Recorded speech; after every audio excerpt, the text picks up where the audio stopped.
Library കൗൺസിലിന്റെ ആഭിമുഖ്യത്തിൽ വായനാ പക്ഷാചരണത്തിന്റെ താലൂക്ക് തല ഉദ്ഘാടനം നടന്നു. Cheruvattoor government model higher secondary സ്കൂളിൽ നടന്ന പരിപാടി ആന്റണി ജോൺ MLA ഉദ്ഘാടനം ചെയ്തു.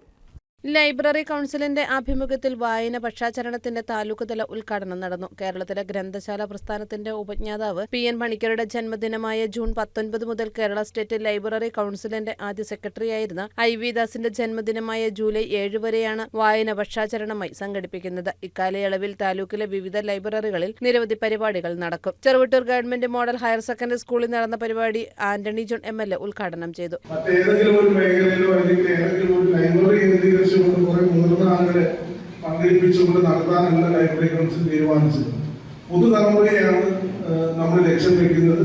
ആ ഒരു കാഴ്ചപ്പാടിന്റെ അടിസ്ഥാനത്തിലാണ് കുട്ടികളെ പുതുതലമുറയെ വായനയുടെ ലോകത്തേക്ക് കൂടുതലായി കൊണ്ടുവരാൻ കഴിയുന്ന നിലയിൽ വിദ്യാലയങ്ങൾ കേന്ദ്രീകരിച്ചുകൊണ്ട് ഈ പ്രവർത്തനം ഏറ്റെടുക്കുന്നത്.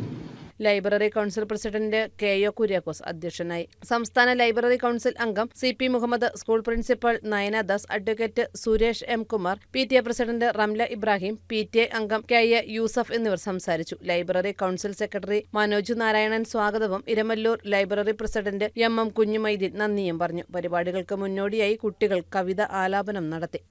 News desk KCV news.